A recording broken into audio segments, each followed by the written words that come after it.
నేటి డిజిటల్ యుగంలో social media ప్రపంచంలో ఒక భయంకరమైన పేరు నిరంతరం మారుమోగిపోతోంది. భారతదేశపు మొట్టమొదటి మహిళా సీరియల్ కిల్లర్గా ముద్రపడిన సైనైడ్ మల్లిక అలియాస్ కెంపమ్మ 6 అత్యంత క్రూరమైన హత్యలు, ప్రసాదంలో సైనైడ్ విషప్రయోగాలు, దిగువ కోర్టులు విధించిన సంచలన ఉరిశిక్షలు ఇవే దశాబ్ద కాలంగా మనం వింటున్న కథనాలు. ఈ సైనైడ్ మల్లిక కథ వింటే మీ వెన్నులో వణుకు పడుతుంది. మీకు చెమటలు పట్టించే సైనైడ్ మల్లిక గురించి పూర్తి వివరాలతో నిజమైన విషయాలు తెలుసుకుందాం. పదండి, వీడియో అయితే ఎక్కడ స్కిప్ అవ్వకుండా చూడండి. డిసెంబర్ 18, 2007 బెంగళూరు నగర శివార్లలోని ఒక చిన్న ఆలయం. ఆ ఆలయానికి ఆనుకొని ఉన్న ఒక చిన్న లాడ్జ్లోని రూమ్ నెంబర్ 5లోకి 2 మహిళలు ప్రవేశించారు. వారిలో ఒక యువతి వయసు 30 ఏళ్ళు. గత 4 ఏళ్లుగా సంతానం లేక సమాజంలో తీవ్రమైన మానసిక నరకం చూస్తోంది ఆమె. చివరికి ఆమెకు ఒక నమ్మకాన్ని అయితే ఇచ్చారు. ఒక ప్రత్యేకమైన పూజ, అంటే అది మండల పూజ చేస్తే ఖచ్చితంగా కొడుకు పుడతాడని నమ్మించారు. కానీ ఆ పూజకు పెట్టిన నిబంధనలు చాలా విచిత్రమైనవి, స్పష్టమైనవి. ఆ యువతి తన పెళ్లి రోజున తయారైనట్లు అత్యంత ఖరీదైన పట్టుబట్టలు కట్టుకొని రావాలి. అంతేకాదు తన దగ్గరున్న ప్రతి ఒక్క బంగారు ఆభరణాన్ని ఒంటిపై ధరించి రావాలి. ఎందుకంటే దేవుడికి తన దగ్గరున్న అత్యుత్తమమైన దాన్ని సమర్పించుకుంటున్నట్లు చూపించడమే ఆ పూజ యొక్క ముఖ్య ఉద్దేశం అని చెప్పారు. ఆమె పక్కన ఉన్న వృద్ధురాలు చాలా ప్రశాంతంగా ఒక నమ్మకమైన తల్లిలాగా అనిపిస్తోంది. నేను ఇలాంటి పూజలు ఎన్నో చూశాను, నువ్వు మాత్రం భయపడకు అంటూ అనునయంగా మాట్లాడింది. ఆ యువతిని కింద కూర్చోబెట్టి కళ్ళు మూసుకొని కాబోయే బిడ్డ కోసం ప్రార్థించమని చెప్పింది. కొన్ని గంటల తర్వాత ఆ రూమ్ నెంబర్ 5 నుండి ఒకే ఒక్క వృద్ధురాలు బయటికి మాత్రం నడిచి వచ్చింది. రూమ్లో ఆ యువతి ధరించిన కిలోల కొద్దీ బంగారంతో నడుచుకుంటూ వెళ్ళిన ఆ వృద్ధురాలికి చాలా పేర్లే ఉన్నాయి. కానీ మీడియా మాత్రం ఆమెకు ఒకే ఒక్క పేరు ఖరారు చేశాయి, అదే సైనైడ్ మల్లిక. కోర్టు రికార్డుల ప్రకారం ఈమె పేరు మల్లిక, కెంపమ్మ, లక్ష్మి, జయమ్మ ఇలా 7 కంటే ఎక్కువ పేర్లే ఉన్నాయి. పేరు మార్చడం ఆమె వృత్తిలో ఒక భాగం. బెంగళూరు దక్షిణ సరిహద్దుల్లోని గగ్గలిపుర అనే ఒక చిన్న గ్రామంలో ఆమె పెరిగింది. ఒక సాధారణ టైలర్ను పెళ్లి చేసుకొని 3 పిల్లలతో అత్యంత సాధారణమైన జీవితాన్ని గడిపింది. ఆ తర్వాత ఆమెకు చిన్న చిట్ ఫండ్ వ్యాపారాన్ని ప్రారంభించింది. మన దేశంలో చాలా చోట్ల మహిళలు నడిపే సాధారణ చిట్ ఫండ్ లాంటిదే ఇది. చుట్టుపక్కల వాళ్ళంతా ప్రతి నెల డబ్బులు దాచుకునేవారు. ఈమె ఆ డబ్బును మేనేజ్ చేసేది. కానీ దురదృష్టవశాత్తు ఆ చిట్ ఫండ్ వ్యాపారం పూర్తిగా దివాలా తీసింది. డబ్బు మొత్తం పోయింది. 1998 నాటికి అప్పులు కుప్పలుగా మారడంతో భర్త కూడా ఆమెను వదిలేసి వెళ్ళిపోయాడు.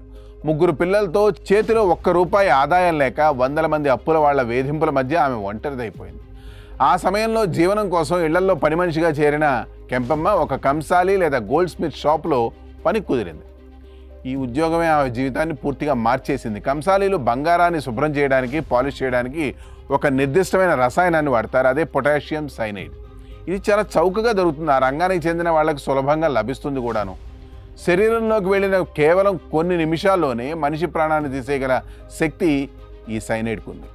ఆ వర్క్షాప్లోనే సైనైడ్ మనిషిని ఎలా చంపగలదో కెంపమ్మ నేర్చుకుంది. 2000 సంవత్సరంలో ఒక పూజ జరుగుతున్న సమయంలో దొంగతనానికి ప్రయత్నించి బిదాది పోలీసులకు దొరికి 6 నెలలు జైలు శిక్ష అనుభవించింది. కానీ ఆ జైలు శిక్ష ఆమెను మార్చలేదు సరికదా, సమాజంలో ఉన్న ఒక బలహీనమైన ద్వారాన్ని ఆమెకు చూపించింది, అదే భక్తి, నమ్మకం. భారతదేశంలో వైద్యం విఫలమైనప్పుడు, బ్యాంకులు చేతులెత్తేసినప్పుడు, జీవితంపై ఆశలు సన్నగిలినప్పుడు ప్రజలు దేవుడి వైపు పరిగెత్తారు. ఒక అద్భుతం జరుగుతుందని నమ్మించి ఆ అద్భుతాన్ని చూపిస్తానని చెప్పే వ్యక్తిని గుడ్డిగా నమ్ముతారు ఈ జనం. కెంపమ్మ సరిగ్గా ఈ సైకాలజీనే వాడుకుంది. ఆమె బెంగళూరులోని పెద్ద పెద్ద గుడులకు వెళ్లకుండా నగర శివార్లలో ఎవరూ గుర్తుపట్టని చిన్న చిన్న ఆలయాలను ఎంచుకునేది. అక్కడ అత్యంత బాధలో ఉన్న మహిళలను టార్గెట్ చేసేది. సంతానం లేని మహిళలు, ఆస్తమా లాంటి దీర్ఘకాలిక వ్యాధులతో బాధపడేవాళ్ళు, తప్పిపోయిన తమ బంధువుల కోసం వెతికే అమాయకులు, ఇలా జీవితంలో అన్ని దారులు మూసుకుపోయిన మహిళల దగ్గరకు తల్లిలా నటిస్తూ వెళ్ళేది. పూజ పేరుతో లాడ్జీలకు తీసుకెళ్లి కళ్ళు మూసుకోమని చెప్పి తీర్థంలో లేదా ప్రసాదంలో సైనైడ్ కలిపి ఇచ్చి ప్రాణాలు తీసేది. ఆపై బంగారం, నగదు తీసుకొని నగరంలో కలిసిపోయేది. అలా ఆమె మొదటి హత్య 1999లో మమతారాజన్ అనే మహిళతో మొదలైంది. ఆ తర్వాత యశోదమ్మ, మునియమ్మ, పిల్లమ్మ, ఎలిజబెత్, నాగలక్ష్మి ఇలా వరుసగా మహిళలు ఈమె ప్లాన్కు బలి కాబడ్డారు. వేర్వేరు జిల్లాల్లో వేర్వేరు పోలీస్ స్టేషన్ల పరిధిలో ఇవి జరగడం వల్ల చాలా కాలం ఎవరికీ అనుమానం రాలేదు. కానీ బెంగళూరు ఇన్స్పెక్టర్ ఎస్కే ఉమేష్ గారు పత్రికలో వచ్చిన వార్తను గమనించి ఈ కేసులన్నిటికీ ఉన్న ఒకే రకమైన పద్ధతిని కనిపెట్టారు.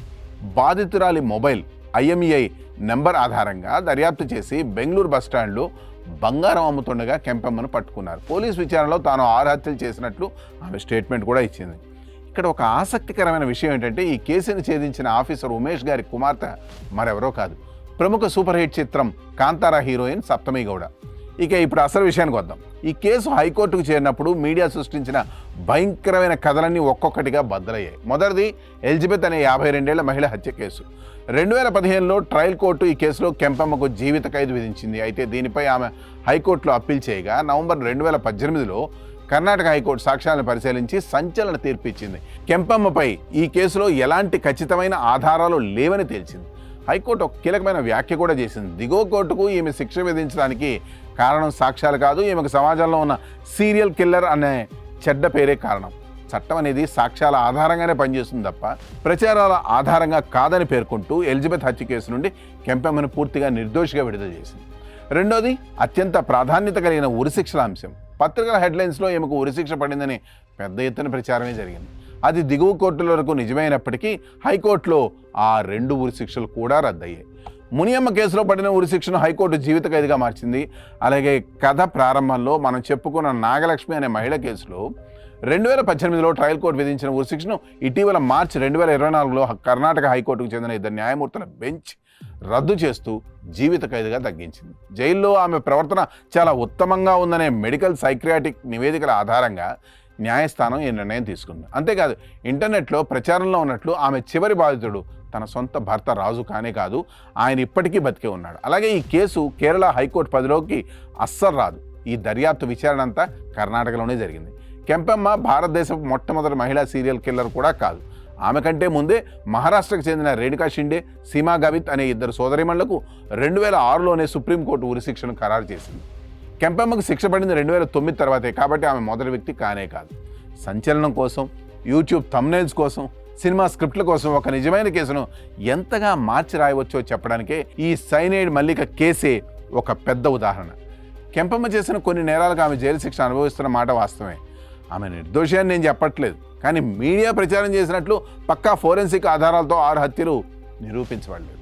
చాలా మరణాలు కేవలం లూజ్ ఎండ్స్తో ఆమె పోలీస్ స్టేషన్లో ఇచ్చిన కన్ఫెషన్ స్టేట్మెంట్ ఆధారంగానే మీడియా రికార్డుల్లోకి ఎక్కాయి.